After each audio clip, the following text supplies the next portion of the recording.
Se você está ouvindo esse áudio e estava ansioso pela continuação do nosso diário de leitura aqui dos irmãos Karamazov, estava preocupado que, puxa, eles pararam de ler no meio, deixaram a gente órfão aqui. A gente queria só avisar antes de começar esse episódio que sim, a gente está retomando, a frequência vai continuar normal aqui de 2 episódios por semana, só que a gente tem que avisar vocês por que a gente teve esse hiato aí. E o que aconteceu foi que o nosso editor, que no caso sou eu mesmo, né?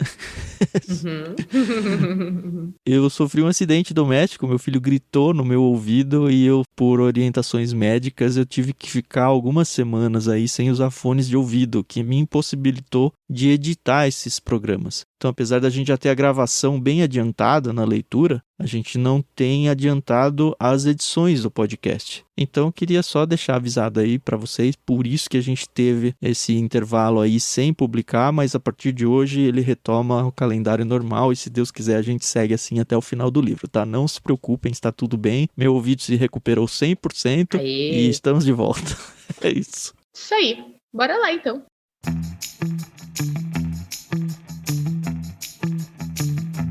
Olá, ouvintes e leitores, sejam bem-vindos ao nosso diário de leitura do Ictus Podcast.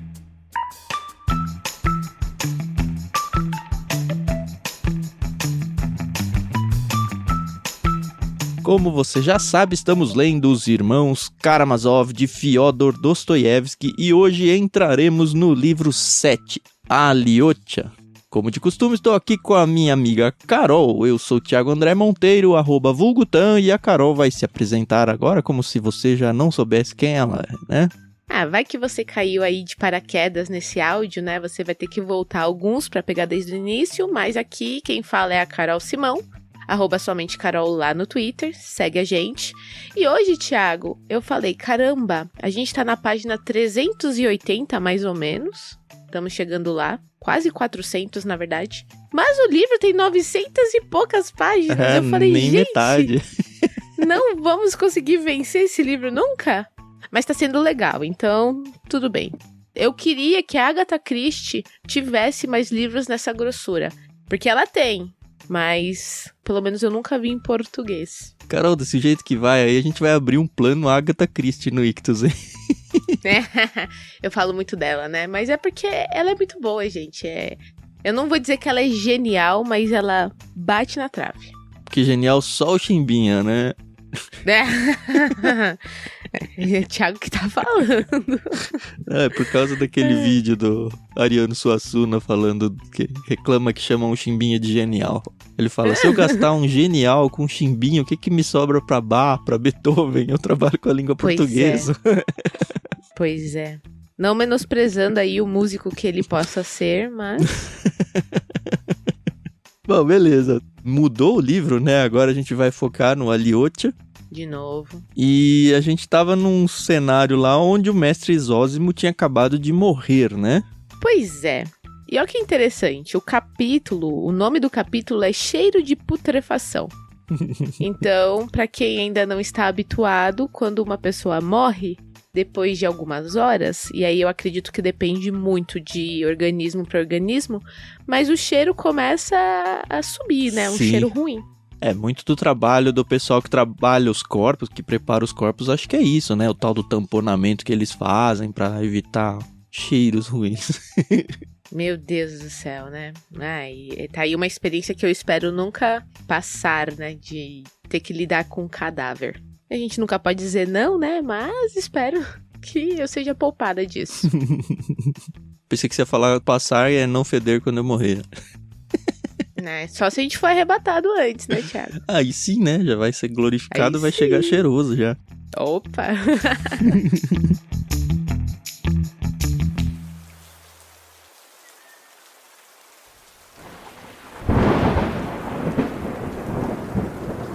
Mas vamos lá, né? Aqui a gente vê que chegou o momento, né? O padre Zósimo, ele realmente bateu as botas. E aí tem todo um ritual aqui, achei muito bonito. Deles arrumarem, né, o defunto, eles colocam uma roupa, um chapéu, colocam alguns símbolos, né, como cruz. Achei isso muito bonito, porque me lembrou muito os egípcios, né, que eles têm aquele ritual da mumificação. Mais ou menos, viu, Carol? Porque, ó, o primeiro parágrafo do capítulo é: o corpo do padre Zósimo, monge, e a seta foi preparado para o enterro conforme o ritual. Sabe-se que não se lavam os monges e as setas falecidos. Acho que aí o problema tá aí. Esse foi o problema. E, gente, é muito louco, né? Eu não quero já dar o spoiler aqui pra frente, porque eu acho legal a gente seguir direitinho a narrativa. Mas a gente percebe que todos os monges, eles começam a aparecer. Então tem o padre Iosif, né? Tem o Paísio, aliás. Uhum. E aí tem aquele famoso padre lá, o que adora expulsar os demônios, né? Que ele, pelo visto, ele não é convidado a participar do velório, né? Pelo que eu tinha entendido, ele não sai da casinha dele pra nada. Terra alguma coisa, o nome dele, esqueci. Daqui a pouco vai aparecer. Teraponte. O padre Teraponte, isso. Isso. Mas o que eu achei interessante é que a gente vai rever aqui um personagem que apareceu lá atrás, que foi aquele monge Jobdorsky. Eu nem lembrava dele, sabia? Então, eu tinha esquecido dele, que ele veio de outro mosteiro exatamente para conhecer esse mosteiro e, salvo não me engano, era para conhecer o Zósimo, né? Porém, o Zósimo estava já muito doente, já não estava recebendo a galera de sempre. E aí ele teve contato com o padre Teraponte, né? Que aí foi onde ele falou que viu os demônios nos bolsos, etc e tal. É mesmo, é ele que tinha ido visitar o Teraponte, é verdade. Isso. E aí tá aqui uma galera, né, vindo fazer, tipo, procissão mesmo, né? Pra ver se o monge Zósimo, ele ainda faz um último milagre. Eles esperavam que um morto, pelo fato dele ser monge, milagreiro e tudo, acontecesse algum milagre mesmo com ele morto. Seria um jeito do próprio Deus demonstrar publicamente que ele era um ser diferenciado, um ser importante. E é muito legal o pano de fundo que o Dostoiévski coloca aqui, porque assim, se o Dostoiévski não é muito de ficar desenhando cenários pra gente, tudo aqui ele foi bem diferente, né? Então, Sim. assim, ele colocou toda a toalha ali pra gente no cenário. E aí ele mencionou um caso aqui que eu achei legal, né? Que vai ser recorrente esse capítulo todo, né? Os monges superiores deveriam ler junto ao corpo não o livro dos Salmos, mas o Evangelho. E eu entendi aqui que eles têm que ler o Evangelho inteiro. Então fica lá do lado do morto. Foi o padre Paísio que ficou de primeira? Não lembro se foi ele. Não, foi o Iosif. O Iosif, ele pega o Evangelho e ele fica lendo enquanto as pessoas estão indo visitar lá o corpo, ele tá lendo. Cara, ler o Evangelho inteiro é um tempo ali, né? Mateus, Marcos, Lucas e João? Não sei se que seja um só, mas mesmo assim, né? Ler. Porque assim, quando a gente lê pra gente já demora, lendo em voz alta, assim, recitando, demora ainda mais, né? Verdade. Eu lembrei muito de um filme bem antigo que eu tive o prazer de assistir com meu pai, Ben-Hur. Mas o primeirão, bem antigo. E tem uma cena lá depois da crucificação de Cristo que no filme, tá, pessoal? O sangue de Cristo, ele começa a descer pelos montes. E aí esse sangue que tá chovendo, eu não lembro direito, mas eu lembro que aí esse sangue, ele sai fazendo milagres. Tem até uma das personagens lá que ela tem lepra e aí ela é curada. E aí eu fiquei pensando, talvez seja isso que eles estivessem esperando, né? Que depois de morto, o Zósimo ele ainda pudesse fazer algum milagre. E aí a gente revê outro personagem, que é o Rakitin, que era um dos monges, junto com Aliotia. E ele tá nessa cerimônia amando daquela senhora lá, Kuklakova. Isso.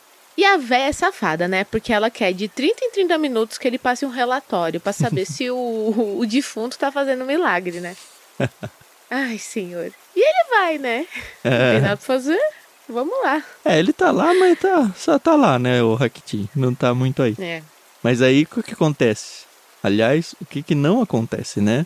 Parecia impaciente e irritado, pois os milagres tão esperados ainda não tinham acontecido. E aí o tempo vai passando e nada de milagre, e as pessoas começam a ficar meio olhando torto, céticas, e aí não há, e aí começam a questionar, será que ele era tão mestre assim? Será que ele era não sei o quê? Só que aí acontece o que diz o título, né? Um fedor insuportável pela decomposição do corpo. E o que eles acham engraçado é que não se passou nem 24 horas da morte dele e ele já começou a ter a putrefação, né? Eu realmente não sei, não entendo aí Não estudei essa parte da anatomia, não sei quanto tempo, como eu falei, eu acho que depende de organismo para organismo. Mas o que a gente sabe é que começa a feder. Uhum. E, gente, você imagina quando você passa assim, tipo, quem mora aqui em São Paulo e passa na Marginal Pinheiros, ali no Rio Pinheiros, fede. Fede muito. Se você demorar muito tempo para tirar lixo dentro de casa, fede. Então você imagina um corpo cheio de gases e sei lá mais o que, emitindo ali, nossa. Eu imaginei uma salinha fechadinha, pequena, quente, com as pessoas entrando e saindo. E aí ficou Tem aquela... até uma hora que fala. Eles falam assim, ninguém vai abrir as janelas? Pois é, então começou a ficar aquele incômodo, velado, aquele elefante branco na sala. E ninguém falava nada, aí começou aquele zum, zum, zum do lado de fora. E aí as pessoas pararam de começar a entrar para ver o defunto, mas para confirmar que estava fedendo mesmo. Enfim, coisa bem Brasil aconteceu. Né? Mas o interessante é que, em meio a tudo isso, o nosso querido Aliotia não estava presente, né? Aqui fala que ele estava lá num jardim, sentado perto de um túmulo de um outro monge que já tinha morrido há muitos anos. E ele estava inconsolável. Até, se eu não me engano, é o Iosif, né, que vai lá falar com ele. É o Paísio. Não lembro agora. É o Paísio, isso. Uhum. E é o Paísio, o padre Paísio, que eu tava lendo o evangelho, não sei se ele trocou com o Iosif em algum momento, talvez tenha trocado, eu acho que alguém tinha se trocado, eu não me lembro. É o Paísio mesmo. Sentado sobre esse túmulo, o padre Paísio vira Aliotia de manhã. E aí o Aliotia estava nesse túmulo, que depois a gente descobre que é de um mestre chamado Jó, que morreu em 1810. Já com 105 anos, ele também era um famoso eremita, grande jejuador e silenciário. E todo mundo tinha uma veneração muito grande pelo túmulo dele, né? Uhum. E aí começaram a perceber, né? O próprio Paísio fala com Aliotia, né? Por que o consideraram um tão grande santo? E aí isso começou a incomodar demais eles, né? O Aliotia estava inconsolável. E aí, em meio a toda essa situação, que você imagina, né? Quando você perde uma pessoa que você venera praticamente, você tem ali como um parente. Eu acredito que o Aliotia tinha muito mais o Zósimo como um pai do que o próprio pai. Ele nem fala. E aí o Paísio, ele deixa ele, porque ele até fala que se ele continuar olhando para Aliotia, ele também vai chorar. Uhum.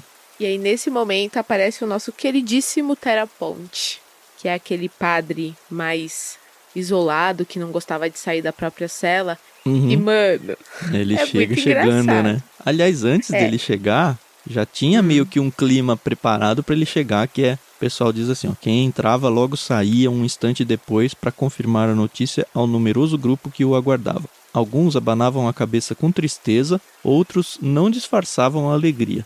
Então você percebe que começa a criar ali uma celeuma mesmo, o grupo pró-Zósimo e um grupo que já não gostava muito, mas não tinha coragem de falar e agora tinha argumentos, né? Pra ficar defendendo. Ele não era mestre nada, ele não era tão santo. O próprio Paísio falou isso pro Aliotia, né? Uhum. E aí sim chega o Teraponte. Não, e assim, o Teraponte começa. Sabe por que ele tá fedendo? Porque ele aceitava os doces das velhas gordas que vinham visitar ele. Porque ele amava comer a gelatina que serviam. Porque ele não jejuava direito. E aí, tipo, começa a apontar aí uns erros carnais aos olhos dele, né? Que estavam fazendo com que o Zósimo não exalasse um aroma agradável, né? Eles até falam aqui de um outro padre que quando morreu, o o antecessor dele, né? Então, ele espalhava um doce aroma. Não cheirava, mas até espalhava um doce aroma. Então. E aí o Teraponte fala, né? Ele não era severo na observação do jejum. E começa aqui a meter o pau no Zósimo. E aquele monge visitante, né? O monge lá de São Silvestre, né? De o Obdorsk. Isso. Ele começou a pensar, puxa, o Teraponte talvez tenha razão. Talvez esse Zósimo aí não seja tudo isso, né? Talvez até uma fraude possa pensar, né? Porque você percebe que a galera vai junto na linha aí do Teraponte, né? Fala seguir as censuras, até mesmo as acusações não foram poupadas ao finado. Aí um falava, seus ensinamentos estavam errados. Ele ensinava que a vida é uma grande alegria, não a humildade nas lágrimas. Aí o outro falava, ele negava a existência das chamas materiais do inferno. Aí o outro, ele não era severo na observação do jejum, se permitia doces, se apropriando aí do que o Teraponte falou. Ele mostrava muito orgulho, um outro ele abusava de sacramento, da confissão, e enfim, aí deu o que deu, né?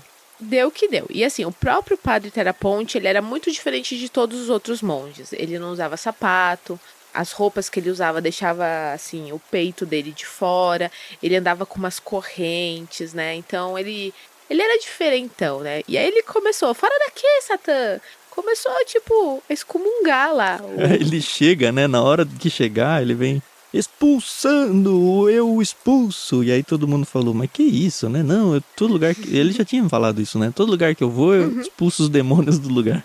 Fora daqui, Satã! Satã, fora daqui! E repetia com o sinal da cruz. Expulsando, eu expulso, rugiu novamente. E aí começa uma discussão entre o padre Paísio e o Teraponte, né? Que é muito engraçado. Você imagina, né? Pelo amor de Deus. Não, é engraçado que o Teraponte fala assim, eu tenho que varrer esses demônios pra fora daqui. Gente, aí eu fico pensando, né? Casamento, velório e aniversário costuma ter muito barraco, né? Sempre tem assim, mas por óbvio, favor, não são né? em todos. Ter barraco num lugar desse... Pois é, né, gente? O Paísio fala pra ele, você expulsa o maligno, mas talvez você mesmo o esteja servindo. Quem pode dizer de si mesmo, eu sou santo, meu padre será você? E aí, putz, cara, é barraco mesmo, essa é a palavra que você falou. Não, e é feio, né, porque são religiosos, né, que tem que manter o decoro, né, mas, né, são seres humanos. E a população tá ali, né? Tá ali vendo tudo, né? Aí o Paísio fala, ó, sai daqui, você não tá acrescentando, então não vem causar. E ele fala, as suas palavras são insensatas, meu padre. Admiro o seu jejum e o seu ascetismo, mas as suas palavras não fazem sentido. Parecem palavras de um jovem leigo, volúvel e inconsequente. Então, fora daqui, meu padre, eu lhe ordeno. E aí o Teraponte fala, tá, eu vou embora. E aí, olha o que ele fala, né, que ele quer sair por cima, né. Como você é sábio, isso o Teraponte falando pro Paísio. Por excesso de inteligência, você se imagina superior à minha nulidade. Cheguei aqui quase iletrado e aqui esqueci o pouco que sabia.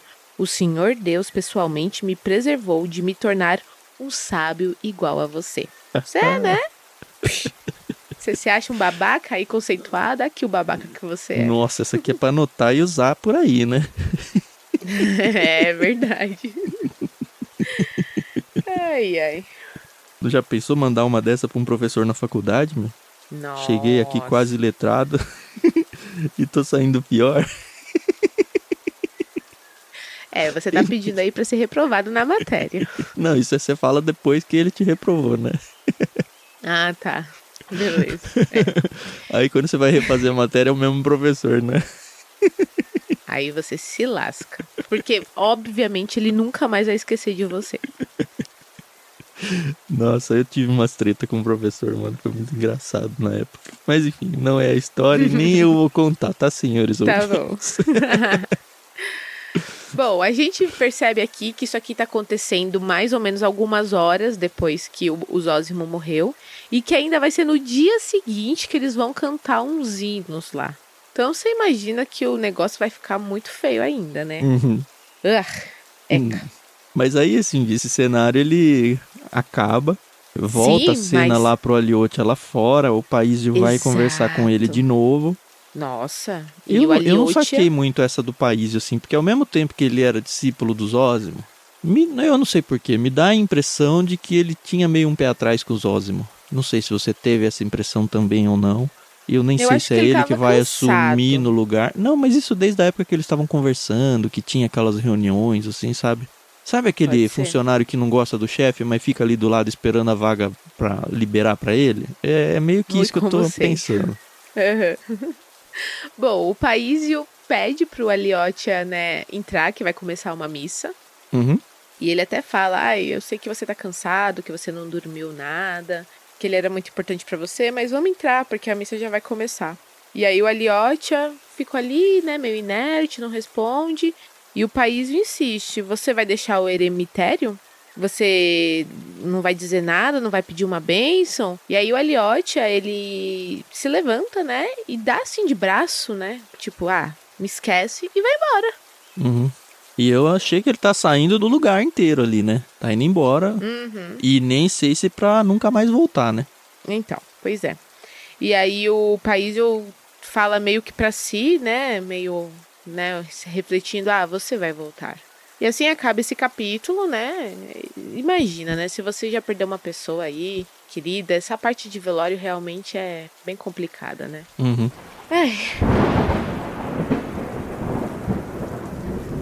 Bom, começamos o capítulo 2, o momento decisivo. Uhum. Ai, gente, Fora que eu precisei voltar algumas coisas, porque eu não lembrava como era o nome do Aliotia. Tá de brincadeira. Você vê, né? A gente fica Aliotia, porque aqui aparece um novo apelido. E aí eu, por exemplo, nem lembro como era o seu nome de verdade. A gente fica Carol. Nunca sei se é Carolina ou Caroline. Vou deixar aí pros ouvintes tentarem descobrir. Tá bom. Tá bom. Não é Carol com K, né? Não.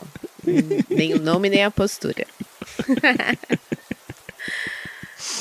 Ai. Desculpa, vai lá. Não, tranquilo. Pera, que agora... Até desestabilizou aí. Eu tenho que voltar aqui. Esse capítulo, ele segue com o narrador meio que retomando as rédeas aí. Porque ele quase pede desculpas pelo Aliotia. Ele fala, eu vou explicar, mas entenda, o Aliotia, ele ainda era jovem e tal. Por que ele estava tão assim? Será que era porque não fez milagre? Ou será porque tinha fedido? Ou será por algum outro motivo?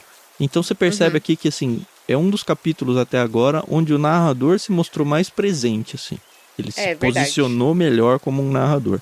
Sim. E aí ele tá falando sobre o Aliotia, você percebe que é alguém que gosta muito do Aliotia, que tem o Aliotia como um herói, né? Uhum. E ele diz assim, mas essa putrefação existia e era tão dolorosa que mesmo muito tempo depois Aliotia consideraria esse dia um dos piores de sua vida. Se alguém me perguntar, é possível que ele sentisse tanta angústia e agitação porque o corpo do seu mestre, em vez de realizar milagres, estava ao contrário decompondo-se rapidamente? Posso responder sem ambiguidades. Sim, exatamente isso. E aí o que eu falei, né? Mas pedirei ao leitor para não se apressar a rir do coração puro do meu jovem. E aí ele vai falando bem como narrador presente mesmo. E aqui ele relembra 2 fatos muito importantes que estavam consumindo meio que o Aliotia, né? Que primeiro o irmão dele, o Dmitri, que afinal de contas ele ainda não tinha conseguido encontrar com ele. Uhum. E o pai do Iliutia, que é aquele menininho que deu a pedrada nele, que ele tinha lá os 200 rublos para entregar para ele, né? Que a gente leu nos capítulos anteriores que ele entregou, o cara recebeu, mas depois jogou no chão e ele pegou esse dinheiro de volta. Ele ia levar para Caterina, acho que de volta, não era? Isso.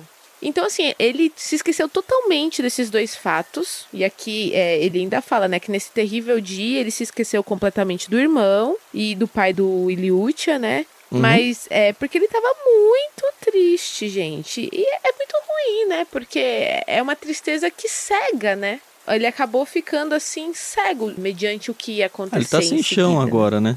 E nessa linha do que o narrador contou pra gente, um pouquinho mais adiante, ele explica um pouco melhor, eu achei. Ele fala, não era de milagres que ele precisava, o Aliotia, né? Mas apenas da justiça suprema, violada aos seus olhos. Era isso que o entristecia. E aí mais abaixo você percebe essa angústia dele, fala, onde estava a providência e a sua mão? Por que ela retirara a sua mão no momento mais decisivo, pensava Aliotia? Porque ela mesma parecia querer submeter-se às leis cegas, mudas, impiedosas, as da natureza. A gente já mencionou isso várias vezes em outros contextos aí, mas é aquela coisa do silêncio de Deus que está incomodando ele, sabe? Não é que, eu queria ver o milagre, mas poxa, Deus deixou isso acontecer, sabe? Ele não só não deu o milagre, mas fez, é meio que questionando. Aí embaixo, um pouco de novo, ele fala, o fenômeno estranho, embora fugaz, que se manifestou no espírito de Aliotia nesse instante crítico. Esse algo de novo, a aparecer tão fugazmente, era certa impressão dolorosa que lhe deixava a conversa da véspera com o seu irmão Ivan. Lembra daquela conversa onde o Ivan agride ao cristianismo e tudo? Sim. Lembrança que agora ele voltava sem cessar. precisamente agora. Não que suas crenças fundamentais estivessem abaladas de alguma forma, apesar de seus mais recentes pensamentos.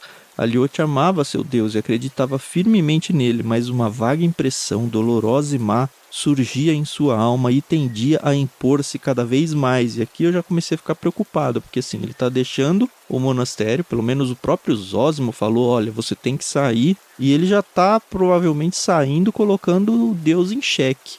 A dúvida é se ele vai abandonar a fé aqui ou não. Aqui Pois não, é. né? Mas se é um início de abandono de fé. É.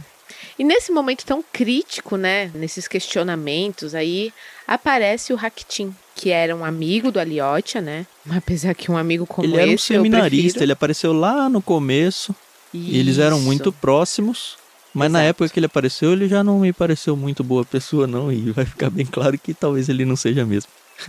É. E aí ele encontra o Aliotte e eles começam a conversar. E o Aliotte não tá pra conversa, né? Ele tá aí enlutado. E aí o Raktin começa uma provocaçãozinha, né? Nossa, mas você tá diferente, Aliotte. O que você tem? Você mudou completamente de rosto. A sua famosa, a sua suave doçura desapareceu. Você está bravo com alguém? Alguém o ofendeu? E o Aliotte fica, ai, me deixa em paz. Ele, não, vamos lá. E aí começa a oferecer comida, esperando que o Aliotte diga não, e o Aliotte aceita. Salsicha, eu não sei se é porque é salsicha ou porque vai corromper o jejum dele, mas assim, não deixa de ser uma tentação para o Aliotte aqui. Ele tá lá instigando mesmo, e de fato acontece, né? E aí ele também oferece vodka, e o Aliotte também aceita. E aí ele fala, então vamos lá pra minha casa, assim você pode ficar um pouco lá, a gente come, a gente bebe. Ah, não vamos pra minha casa não, vamos pra casa da Grunchenka. Aí eu falei, infeliz. Mas antes disso tem uma conversa importante deles, antes dele oferecer a sim, comida lá. Ele fala assim, tudo isso só porque o seu mestre cheira mal. Ah, vai cagar, né? Perdão da palavra. O cara acabou de morrer, o Aliotte tava lá chorando, vem o outro que mora no mosteiro, sabe a importância do Zósimo pra vida do Aliotte e vem mandar uma dessa, né? Aí ele fala, você acreditou mesmo que ele ia fazer milagres? Aí ele fala, acreditei, acredito, quero acreditar, sempre acreditarei. O que mais você quer? Aí eu falo, diabos, um escolar de 13 anos já não acredita mais hoje. Sabe, ele fica muito tirando do cara, tripudiando das crenças dele. Sim, e aí que essa é uma frase importante pra mim. O Aliotte responde pra ele, não me revolto contra meu Deus, apenas não aceito seu universo. E acho que isso aí deu uma balada até no Raktin. Eu falei, como assim não aceito seu universo? E aí eles meio que desconversam. Mas isso aqui já é reflexo do que ele estava pensando da conversa do Ivan, eu acho, né? Aí sim ele oferece as comidas, a bebida. E aí fala, vamos lá visitar a Grunchenka, né? Eu falei, ixi. Então, eu já fiquei, ixi.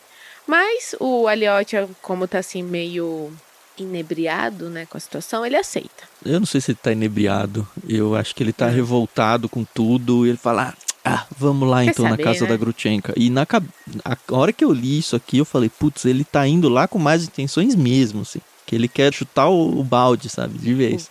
O pau da barraca. É.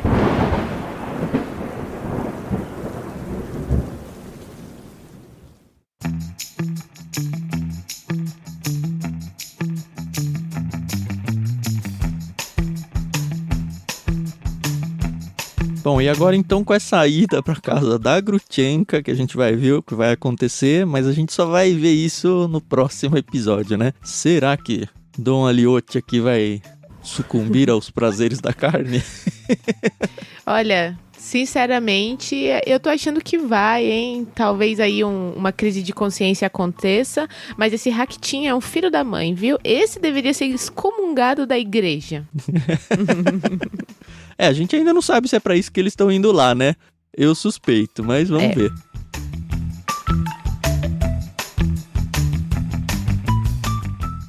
Muito obrigado mais uma vez, você ouvinte, por seguir aí com a gente nessa saga agora focada na vida do Aliotte. A gente volta então no próximo episódio com mais um pouquinho do livro. Na descrição do programa, lá no site tem o nosso cronograma de leitura, onde você pode ver o que você precisa ler pro próximo episódio. Uhum. E é isso, né, Carol? Sim. Continue acompanhando o Ictus, conheça os nossos planos literários se você ainda não é um assinante, ou se de repente você é e não conhece os novos, né? Vai atrás pra ver se de repente interessa algum, ou mostrar pra alguém, assim, a gente precisa realmente que as pessoas conheçam o clube, o podcast, o Telegram, e você com certeza pode ajudar nisso. Isso aí. É isso, até o próximo episódio então. Falou, pessoal, a gente se ouve no próximo episódio. Até mais.